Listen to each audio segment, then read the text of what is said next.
Welcome to the Deep Dive. Hi there.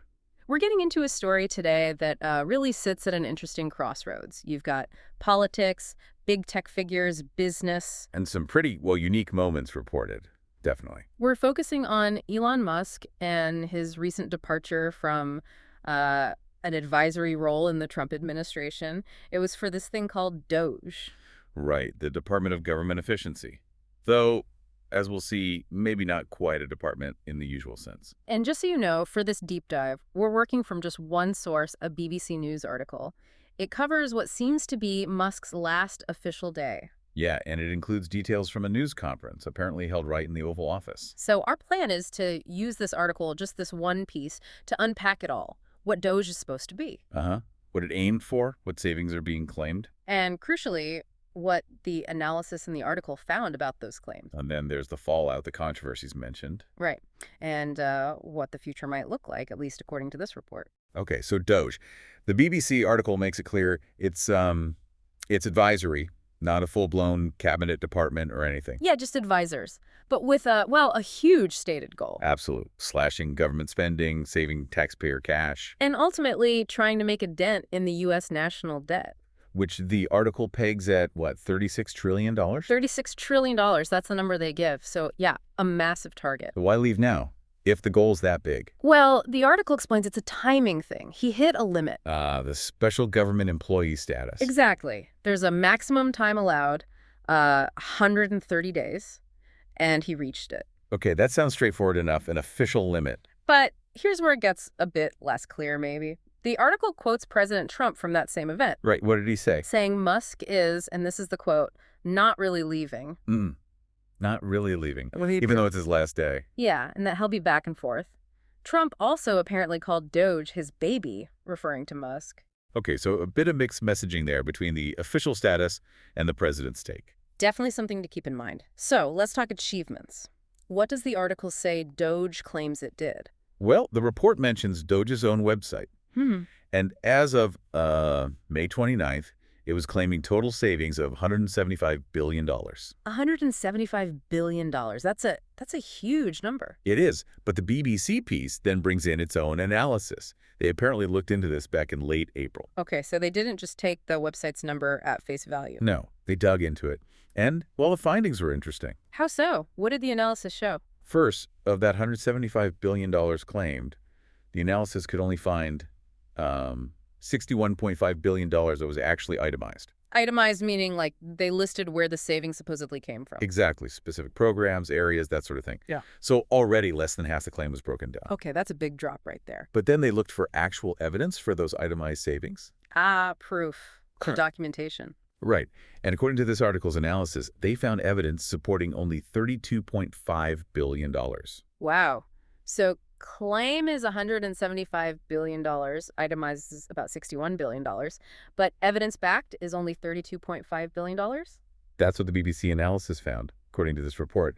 It really shows, the difference between a stated goal or claim and what could be verified independently at that time. Yeah, that gap is pretty stark. And it seems like this work, whatever the final verified number, had some pretty serious consequences. The article links it to real-world impacts. Oh, definitely. The report mentions mass layoffs across federal agencies. That's significant, people losing their jobs. And it also points to the almost complete elimination of programs run by USA. Which is the main U.S. foreign aid organization, right? Yeah, so huge implications for foreign aid. And then articles suggest this didn't just affect government operations, there was blowback. It seems so. The report states that Musk's own companies face more scrutiny because of this work. Like Tesla. Exactly. It mentions global protests against Tesla, calls for boycotts. And did it have an effect? Well, the article notes that Tesla's sales dropped to their lowest level in years around this time.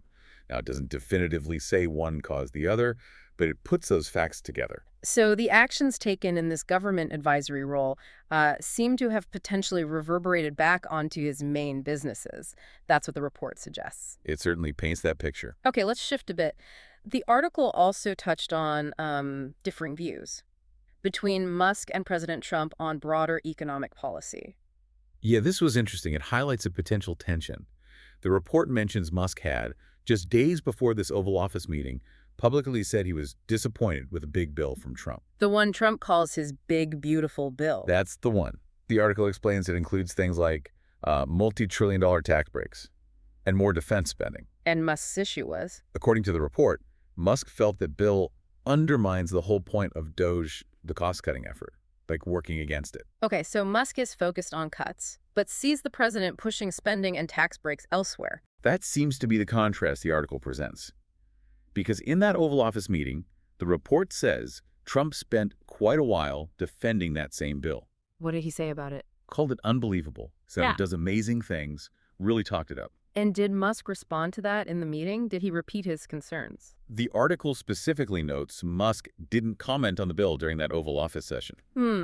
Interesting. So the disagreement was reported from before the meeting, but not aired in the meeting itself, according to this source. Right. And Trump, the report adds, even said he wanted a bigger cut in taxes. So doubling down on the approach, Musk reportedly questioned. Exactly. The article just lays out these differing reported positions, doesn't really judge the economics, just shows the apparent disconnect in priorities described. It definitely flags up those different approaches happening at the same time. Now, the Oval Office news conference itself, the article describes some moments that were, let's just say, memorable. Yeah, a couple of exchanges stood out in the reporting, like the question about the New York Times. Oh, right. A reporter asked Musk about a story alleging heavy drug use during the 2024 campaign. Yeah, and the article says Musk just cut the reporter right off. Didn't answer the question about drug use at all. What did he do instead? He brought up something else entirely. Referenced a judge's recent ruling allowing Trump's defamation case against the New York Times and Washington Post to move forward. A case related to 2016 reporting about Russia. That's the one. So completely different topic. And then, according to the article, he just said, That New York Times. Let's move on. Yeah, just shut it down like that. Using a legal case involving the president to, it seems, deflect a personal question. That's quite a tactic. As reported, anyway. Definitely notable.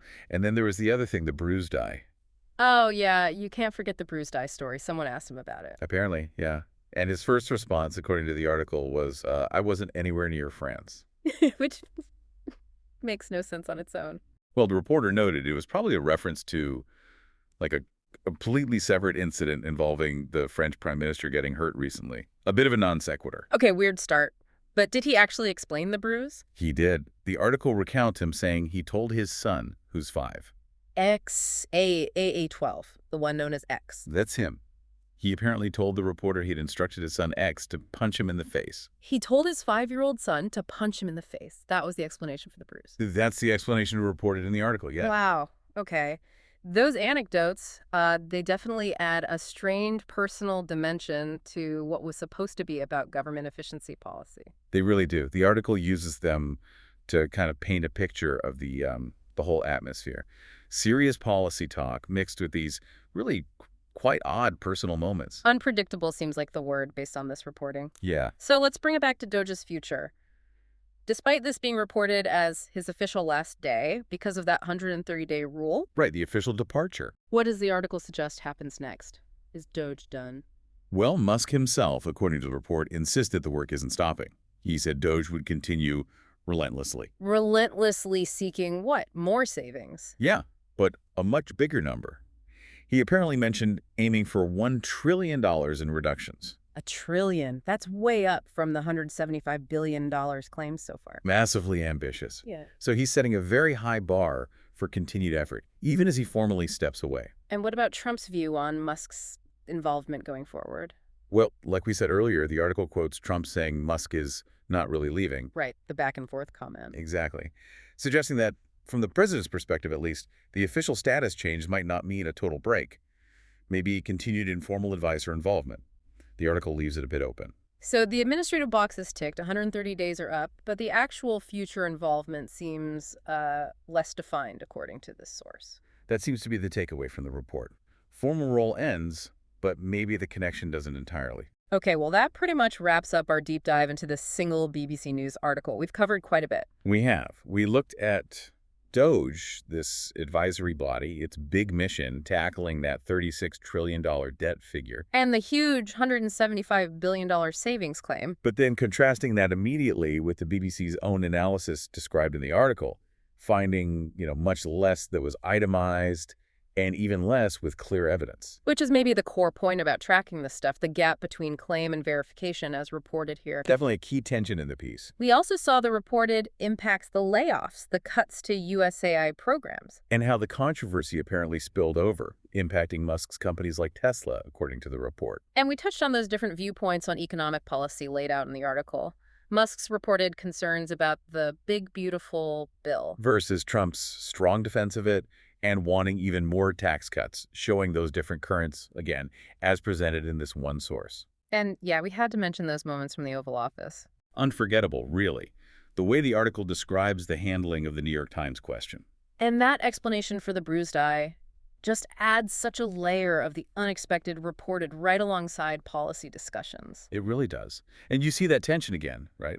The official rules say Musk's time is up, But the president, according to the report, says he's not really leaving. alongside those underlying differences on fiscal policy that the article points out. Exactly.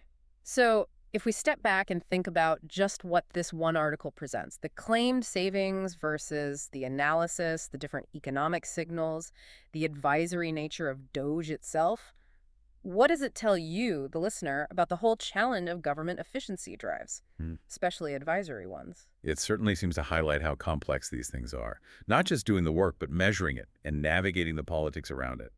Lots to think about there. Indeed. Well, thank you for joining us for this deep dive.